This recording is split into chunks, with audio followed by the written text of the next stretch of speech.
49, 49, undisputed. Playing for the Arsenal way. Hello and welcome to the Arsenal Way. Back again with you guys for another episode of our Arsenal Agenda series, joining you every weekday morning at 10 a.m. I'm joined by Bailey. How you doing, mate? You good? You well? Yeah, I'm good to see you, mate. How are you?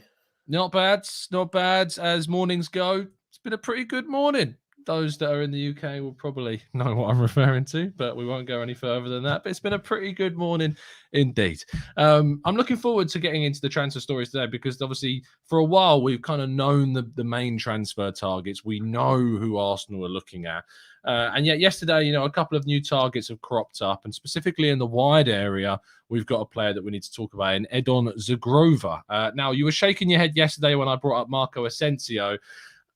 Zhegrova is a player, of course, who's played far fewer minutes at the senior level, far few minutes in one of Europe's Elite 5 leagues, only moved to Lille from Basel in January, but is much more of a winger than Asensio is, but it is quite the drop down from a target like Rafinha. Yeah, I'd be concerned if it is a Rafinha alternative because I think that doesn't really make sense. I haven't seen enough of Edon, so I can't say if he's a fantastic player or is he not, because he only played 481 minutes for Lille since moving in January. So he hasn't been in Europe's top 5 leagues for too long. But Rafinha had the Premier League experience. He was a Brazilian international, was going to cost upwards of 50 million. So suddenly dropping off and signing a player who's only played 481 minutes of top 5 European League football shouldn't be considered an alternative. If he signs, I'd still want us to sign a player who can provide Arsenal with an extra goal source. So I wouldn't class him as a Rafinha alternative, but I hope Edu doesn't have that doesn't have the same view. Does have the same view as well. Sorry, so he is not a Rafinha alternative at all. But again, I'm excited to see what he does. Clearly, Arsenal have been watching him since his time at Basel. They must see the potential in him. So hopefully he can come in and make an impact again. I don't know how he would differ from Bukayo Saka, Gabriel Martinelli, Emil Smith-Rowe, Marquinhos, who signed now. I don't know how he would differ from that. But clearly, Edu and Arteta have seen something in him that will hopefully show that he's a worthwhile signing. Absolutely. I think that we've got a player, obviously, in Bukayo Saka and Martinelli and Smith-Rowe that are of a certain standard. If Zhegrova is deemed good enough to fit that group, I will defer to the expertise of the club, who have pushed ahead with some very good transfer business in the last couple of summer windows, and of course into this one as well. I just hope that they know what they're doing, because I have a feeling that the general feel in the fan base will not be wildly overwhelmed by the signing of Zhegrova. But I should say that, we obviously Arsenal get linked to a lot of players throughout summer transfer windows. This summer's been slightly different in that we haven't been linked to loads of players, and it's been very specific targets the club have gone for. And of course, we've reported on football.london that Arsenal's strategy has been trying to diminish the amount of news that does leak and to restrict the amount of information that gets out. They've managed to do that with a number of players. We think back to Matt Ryan initially, Callum Chambers' exit to Aston Villa, and then more recently Fabio Vieira's deal. All of those things managed to stay pretty hidden until the final days before they were announced. Especially in the cases of Ryan and Chambers, that effectively no one knew until they were even officially announced, which was obviously great to see. So we know that things are happening behind the scenes. This Zhegrova situation to me strikes me as a genuine link, as a genuine interest. It doesn't, I don't feel like this is just paper talk or rumor. I do feel there is some substance to this move. We'll have to see how this plays out. But do you think there's part of you that thinks that with the needs in central midfield and defensive, kind of the areas of Lisandro Martinez, these are players in Tielemans and Martinez that are going to cost a serious amount of money? Do you think that Zhegrova probably presents as a cheaper option that allows Arsenal to perhaps channel more financial backing into those other two priority areas? Potentially. But again, I remember we were linked to him earlier during the season, last season. So maybe he's always been a transfer in the pipeline, regardless of Rafinha coming through the door. Maybe we've always been planning it. But we shouldn't subsidize a top player because we're signing another player in another position. I think we need to strengthen. We need to sign the best players for the position we want to strengthen. I think going an alternative in Edon is not good enough if you compare him to Rafinha. So it wouldn't make sense to suddenly say, okay, no, we're not going to sign Rafinha. We're going to sign Edon instead because the drop-off is too heavy. But again, it seems we have pushed through for Tielemans, as reports did come out last night, that Arsenal are about to table a £30 million bid for the Belgian. So maybe it makes sense. Maybe we're going to have to spend extra on Martinez more than we thought, and more than we thought on Tielemans. And now we can't really afford to shift heavily in the wide areas. But I hope that isn't the case, because I think we come into the window knowing I know me and UTC personally, we needed a wing forward and a forward alongside Jesus. So hopefully that is still the case for Arsenal. An extra goal source is needed. I think Jesus and Nketiah is not enough to be relied upon. I don't know how much that will improve our goal tally from last season. Maybe an increase in around 10 goals, 12 goals. I think we need an extra goal source to really hammer home our top 4 finish. I think Saka had a good goal scoring season last year.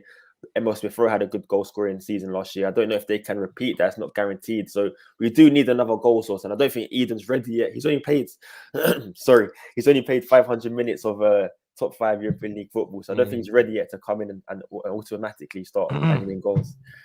Yeah, absolutely. It's a risk. It might not be necessarily the most expensive of deals. He only signed for €7 million, of course, to Lille. So it's not expected to be, I don't think, a big transfer if it is to happen.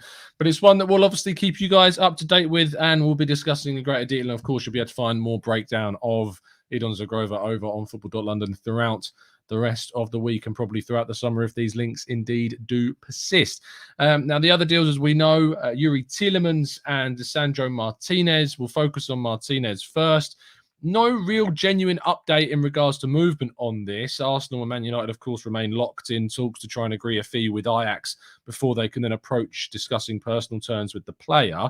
But my question to you, Bailey, with this now dragging on, we're a week into July at this stage. The Premier League starts in a month's time now. Is there an argument that Arsenal should set a deadline on this deal if they can't agree a figure with Ajax, or Ajax aren't willing to lower the price at a certain date? They need to move on and look to another potential alternative. I don't think they should set a deadline, but I do think they should put an offer on the table. It's there. Look, you either accept it or you don't. And in the meantime, we'll look for alternatives and potential other defenders that could come in to replace Martinez and do that instead, rather than, because Martinez is clearly our number 1 target. So you don't want to lose out on your top target. So I don't think we should set a deadline just yet. If that was maybe in around August time, I'd look at doing that. But again, it's clear it's either Arsenal or Manchester United. But it does worry me that a deal is taking this long. Maybe he's waiting for Manchester United to sort out their problems with Frankie de Jong, with Cristiano Ronaldo, of course, and then maybe he's waiting to come through the door there. That does worry me. But maybe there's stuff going on behind the scenes also that we just don't know yet. There's been no updates yet. Maybe Arsenal are really pushing hard behind the scenes and trying to get a deal over the line. But I think we shall see. I believe Fabrizio Romano did say that by the end of this week, there should be more clarity on the situation. So I really do hope that is the case. Yeah, it's going to be a big week, I think. It is, of course, now Thursday. We're well into the week and we're hoping to hear some more information about this. But he is now back with Ajax. He's in Amsterdam. He's training with the team. But it's kind of cordial at the moment. He wants to move. He wants to make sure that he can get that exit to the Premier League. I don't think the preference of Man United is as strong as what a lot of people have suggested that it is. I think it's still very much an open race between the two. And I think Arsenal's proposal and projects certainly are attractive to Martinez. I still have a feeling, oddly, that Chelsea may enter the race at some point with their situation. It's just a hot take. I just can see one of those things kind of cropping up at some stage as they confirm, Sterling is pretty close, and Ronaldo as well continues to be linked quite heavily with a move to Chelsea as well. So we'll see how those two deals progress and what Chelsea side Arsenal might face next season. Tielemans is the other. There were rumours yesterday about potentially Arsenal reigniting that strong interest in the start of the season after it cooled throughout June and potentially trying to agree a figure with Leicester. 30 million is the figure that's being bandied about right now. Do you think that's a fair price and a good deal for Arsenal? Yeah, 30 million is a good price. I think when we saw 25 million, we got excited. We got maybe over ambitious and thought, okay, look, now 25 million, anything more than that is absolutely, it's not worth it. No, I think if 35 million was quoted for Tielemans, towards the end of last season, before we even saw the 25 million price tag, we would have still bit your hand off to get a deal done. So I think 30 million is still for Tielemans. I'd still go ahead with a deal. I don't think 5 million on top of that doesn't make any difference. So let's get the deal over the line. Let's get it done. I think Tielemans has always been a target for Arsenal. I don't know why we waited so long anyways. I think we should have just come through the door in the first place. But again, I suppose transfers are not as smooth sailing as everyone believes. So hopefully now there's been some type of clarity. There's been talks between the agent and the player and the club and Arsenal. So let's hope a deal can get done. Well, my understanding is with conversations with Belgian journalist Sacha Tavolieri yesterday is that actually Tielemans wasn't the priority and isn't the priority in central midfield. And in fact, there is a player that is still not yet known to the media at this point or to the wider audience who that priority was. This isn't a surprise. You heard Fabrizio Romano talk about the mystery winger recently. Arsenal, as we know, are trying to keep things behind the scenes. And the reason why perhaps it cooled, not only because of difficulties surrounding the Tielemans deal itself, was that Arsenal had other priorities for the central midfield position. I'm not saying that Sergej Milinkovic-Savic, who of course we've seen linked in the last week or so quite strongly through the Italian media, not so much the English side of things. We don't know the identity of this player, but supposedly Tielemans was not the priority.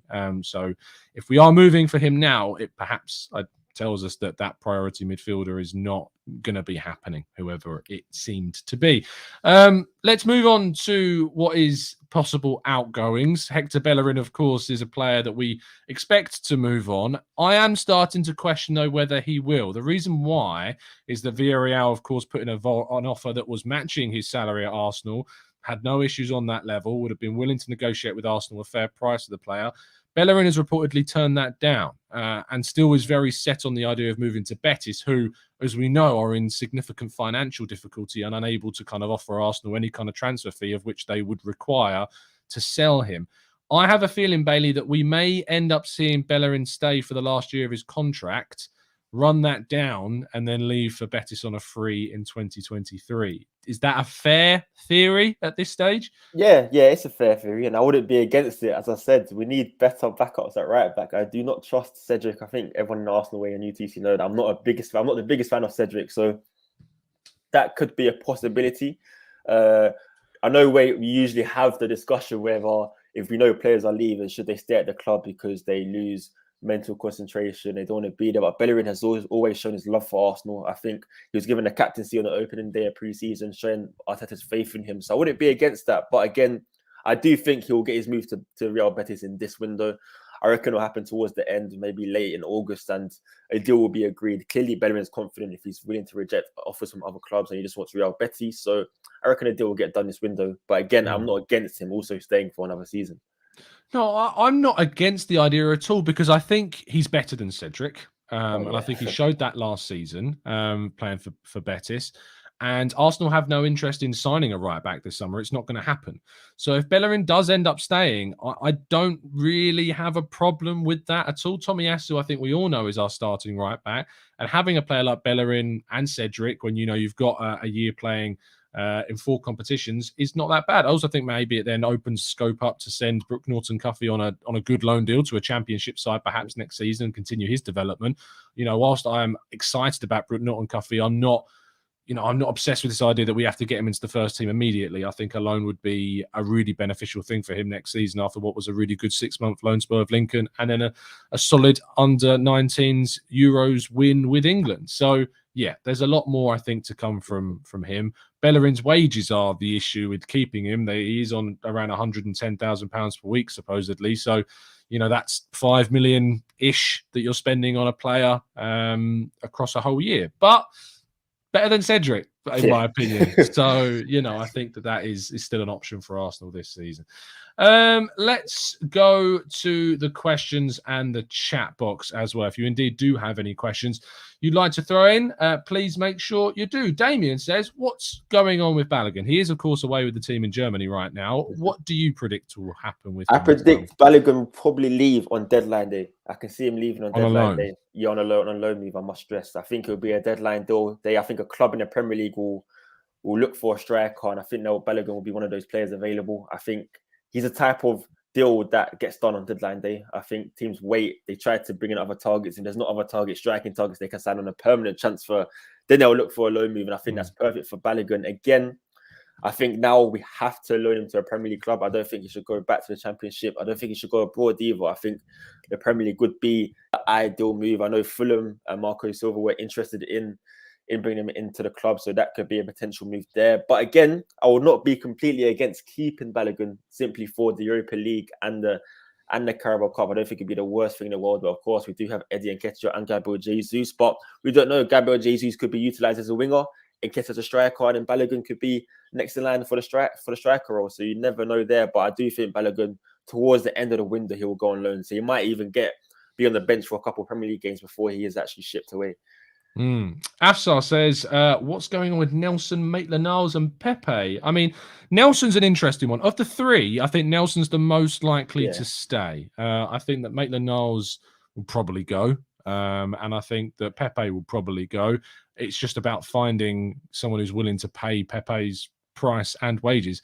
My expectation and prediction would be, though, that Pepe will probably leave on loan, with Arsenal paying a portion of those wages, maybe with an option or an obligation involved in the deal at the end of it. But it's just very, very difficult to see Pepe, getting anything from that deal for Arsenal with the amount of money he's on and how he's underperformed, unfortunately, since coming to Arsenal. And in fairness, not being given loads of opportunities to change that. But when he's had those opportunities, he's not necessarily taken them either. Big Fat Savlaki says, with Ronaldo leaving, De Jong not wanting to join, and centre-backs and left-backs, the position United most need to fill, why would Lisandro prefer to move to them over Arsenal? Erik ten Hag is not enough of a reason. What do you make of that?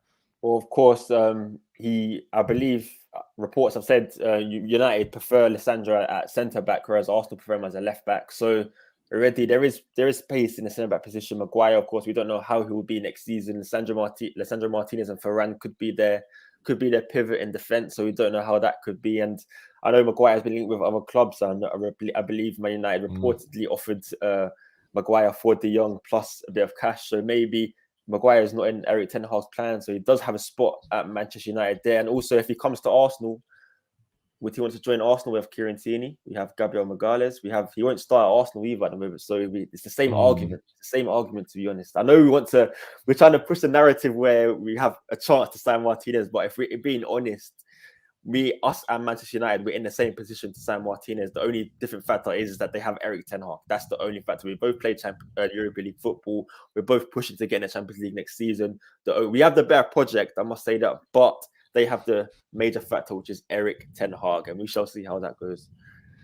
Yeah, we will have to wait and see how it goes. I look forward to seeing what we end up doing, of course, but there remains plenty of time left in the window, and we don't know how it's going to end. Things can change, and obviously Arsenal are doing a lot of things behind the scenes that we don't necessarily know about. Rahul says, are you happy with the signings of Tielemans, Martinez and Zhegrova? I suppose if we add Jesus, Marquinhos, Turner and Fabio Vieira, I mean, if that turns out to be the window, Bailey, add those three to what we've done already, what would you rate that window out of 10? And chat box, feel free to throw that in as well. That's a tough one. That is a really tough question, because I'd probably say I'll give it a 7 or 8. Actually, I'll give it a 7. I'll give it a 7. Simply 7 or 8. 7.5. I'll give it. Don't let me affect your answer. 7.5 out of 10, because I want to say 8, but I was so determined at the start of the season for us to sign another goal source alongside Gabriel Jesus. So for me, that's a big miss. If that was not the case, I'd honestly give it a 9 to a 10, because I've been so impressed with our recruitment so far and how quick we've got transfers done. But not having another goal source will damage us in the season, I'm sure of it. And I don't think Edon's the guy to come in and solve that issue. So that is a major sticking point. That's why I can't bring it to an 8 to a 10. So I'll give it a 7.5 if that is the window. UTC. I think I'd give it an 8. I agree with you. I wanted to see, the other a forward that could score goals and add something to the team. I also was hoping for 2 centre mids. I wanted us to go for 2 midfielders. I wanted maybe like an experienced figure like a Gundogan or a Gini Wijnaldum, someone of that kind of ilk to come in. Don't get me wrong, I really rate Tielemans. I like the guy a lot. I'm just not necessarily sure if it really progresses things for us. Partey, Xhaka, Ødegaard, does Tielemans coming in elevate that midfield to another level? I'm not sure. He may do, but I don't sit here and think I can guarantee you that he does. So yeah, it's a difficult one. I just saw Big Fat Savlaki says 7.68, very specific rating out of 10. But no, I'll accept that. Viraj says it's a 9 if we can manage outgoings and loans effectively as well. And I think that's a fair point. Windows are made up of both incomings and outgoings. If we were just looking at incomings, I think an 8 for me is probably fair. So yeah. Very interesting indeed. I look forward to seeing what obviously happens. Bailey, thank you so much for joining me. I appreciate that as always. Thank you, TC, as always, and everyone in the comment section as well. We're very close now to hitting 20,000 subs on the Arsenal Way. So if you haven't subscribed, we produce daily content, keep you up to date with all the Arsenal stuff that's going on, little social clips as well. And a lot of you have been enjoying those, as we've seen on the channel. Tomorrow will, of course, be the first pre-season game officially, and we'll obviously have a match reaction show to that, I'm sure, after the game has completed. We'll also be able to do a match day blog, if you're following that over on football.london and you aren't able to watch the game, you'll be able to keep up to date with the scoreline over on FL. So please make sure that you are. We'll have another show for you later on today. I'll be joining Kaya Kainak for a press box show. We'll learn more about Arsenal's transfer situation on a number of topics. And then hopefully there'll be a very special interview coming out for you on the channel at some point in the next couple of days as well. Look forward to that. I'll see you again very, very soon. Goodbye from me. Goodbye from Bailey. And as always, keep following us down the Arsenal way. 49, 49, undefeated. Playing for the Arsenal way.